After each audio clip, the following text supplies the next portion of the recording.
Beautiful.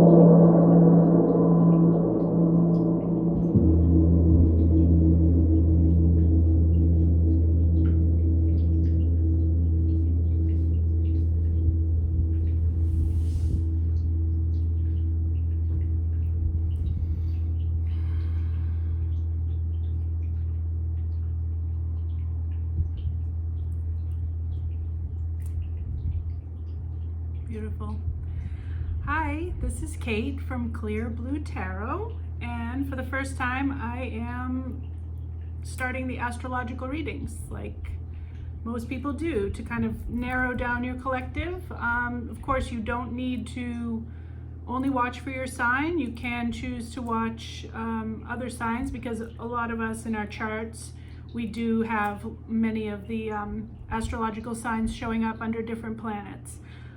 This reading is for Pisces, because I'm starting with the last astrological sign on the wheel, because every ending is a new beginning. So I kind of like that idea of starting at the end.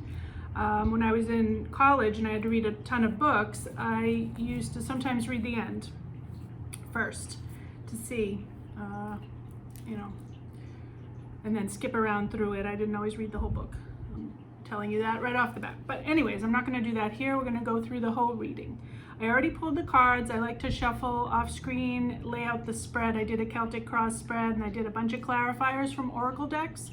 I also do a combination of tarot, fairy oracle, angel cards from Doreen Virtue, medicine cards. I have different animal decks and the white light oracle, Soul's Journey, lesson cards. So I have a bit of a variety, but I like that because it shows such a different spread of energies. So this card, you've got so much white light energy. You're in the center, you have ecstasis with the star. So we have the fairy oracle ecstasis representing the core of your inner being right now, and next to that I have the star, which I noticed, if you look, the water that she's pouring out in this card from the Enchanted Tarot, it looks a lot like this ecstasis. So it's sort of like you're in your emotional energies in a very spiritual way. So you are having bursts of epiphanies and aha moments and ideas and inspiration. We have a lot of cards of inspiration and ideas. We have lightning and the electric eel over here in your outcome. There's a lot of blue in this spread, blue-white, which is like the core of a flame. We have the guardian of the gate. We have the fiery sword. Tons of clarity, tons of energy. The guardian of the gate opening the gate for you to pass through should you wish. The unicorn, connecting you through the third eye to divine energy. It's just looking like you're about to get in the chariot with the balance of energies, utilizing divine timing, and you're just going to ride right through that gate. This whole thing could have been inspired by a person who is represented here in the past, the recent past, by the Princess of Pentacles.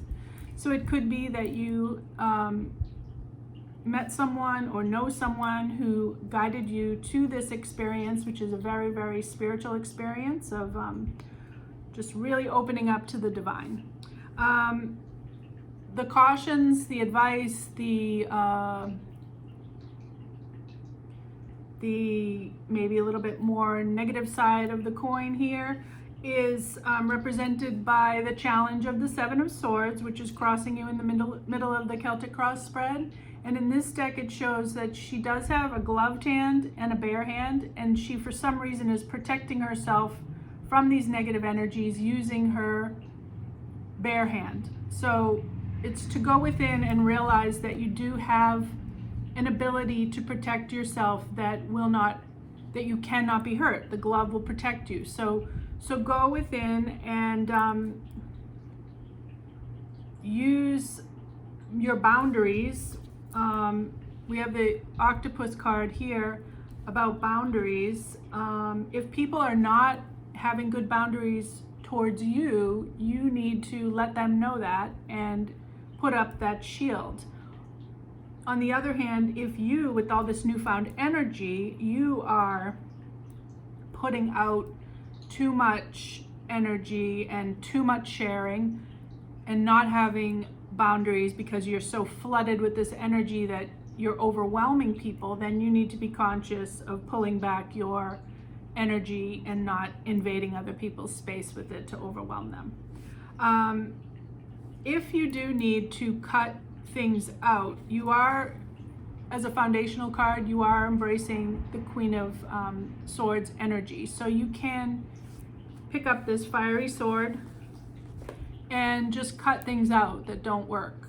Cut out what you have to, because on the inside, deep in your head, it could be people or habits, but you do have this gloominess doom, which is if you've told the wrong people some of your ideas and they're giving you the no, that's not going to work, or the negative stuff, chop those people, or at least chop their influence on your moving forward with this, because it's all about success here. It just looks like you're about to move into a brand new period, which is like a rebirth. So it's kind of cool how I started with Pisces, but this is a new beginning, big time.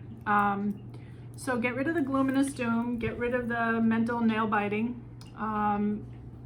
If it's coming at you from other people, get rid of the people or limit your exposure to them, or stop talking to them about your idea because they're not helping. Because the final outcome is flanked by the electric eel and the lightning, which gives it like this massive power. And you've got 5 gorgeous cards. You have the Dark Lady from the Fairy Oracles, and the 3 of Wands, which is your ships have come in. So in this deck, it's a little different. It kind of looks like the 3 of Cups in this deck, but it isn't. It's the 3 of Wands. So it's a collaborative venture. It could be divinity, 3 in divinity, having that triad, along with this Dark Lady, which is the feminine principle that comes from, like picture deep down in the roots of the trees, the earth that's in there, this dark feminine principle bursting up with ecstasis. It's kind of like it can be kind of a sexy card, but it's also just that deep, dark, feminine energy, which oftentimes throughout history has been feared rather than revered. But she is bringing in this whole new energy for you.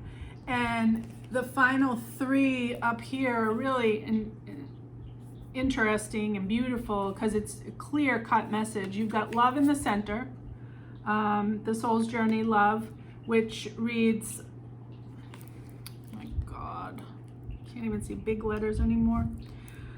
I commit to the practice of seeing the good in all things. I knew what it said, but I wanted the exact words because I love the way that this deck words them. I commit to the practice of seeing the good in all things. So that is the crux of your new energy coming in, is that universal love where it doesn't need a person, it doesn't need anything, it is just love from the universe. And we've got the alabaster tablet of Layla, which is angel energy, light angel energy from your heart. You can fill your heart with the white light of this angel Layla, who is the only angel, the book says, the only angel that is clearly identified as female throughout all the angelic presences. Although I will say I know that Gabriel is female, but they don't like to say that because of the God's seed in Mary came from Gabriel. So anyway, that's a whole other topic. And then this card, the Salve Polluti, which actually it looks like solve the pollution. And it's meaning this. It means cleaning up your act. If you've got any kind of dirt on your screen, I like to say, your filter is not clean, you're going through darker energies to communicate this love and this light, You got to use this love and light to bust through all this negativity and just clean your screen, get clear, use the sword, use the light to really be able to shine. Use your ego, the positive aspects of your ego, personality, being, self. Use the positive aspects to be able to communicate this and keep your boundaries and have your new idea come into fruition from love and light, without the dirt on the screen that needs to be worked on. I mean, easier said than done, but it is telling you can use this 741 hertz. I don't know if you use hertz tones, but they're available on YouTube. You can just look up 741HZ and it'll bring up this tone, and you can meditate with it, you can sleep with it going on next to you or whatever, and it'll work on this, because that's something we always want to work on. Especially, you do have the tower as the hope and fear area, and a good tower can be something to hope for. A bad tower is probably something that you're going to have a little fear for. So the more you can do to clean your energy field, the less you have to fear these types of big energies coming through, disrupting your balance. And then we have the salmon. I don't know why I'm ending with the salmon. It's making a big circle back to the salmon after transversing all over there. I'm back behind the Princess of Pentacles at the salmon. But the salmon's about wisdom, inner knowing, trusting your gut. So that's hugely important when you're having these kind of upgrades in energy, is to listen to your inner knowing. Listen to it, and then any lessons that are learned through the disruption of this new energy, it could be an ascension, it could be a leveling up, anything that's coming from that, that needs to be assimilated into your wisdom base inside. Use that salmon energy to incorporate that into helping you with your gut feelings in the future. It's always good to keep adding to your list of what your gut knows. Everything can be used, recycled. So that's your reading today, Pisces. I'm going to do Aries next, but unfortunately, because I've done this reading a multitude of times and had massive problems with it every time, I don't know if I'm going to get to Aries today. I was going to try it. I had this lofty goal. I was going to do 6 readings today, post 1 a day, and come in next Saturday and do the other 6. And I've been here for hours and I got 1 done. This tiny little 12-minute reading. Anyway, I hope you got something from it, and I look forward to doing this again. And I hope you like the new space that I'm working in. It's my friend's beautiful office. So have a great day, and I'll see you in the near future. Thank you so much for tuning in. If you want a private reading, contact me. I have all the listings of the decks down below that I've used, and blah, blah, blah. Take care.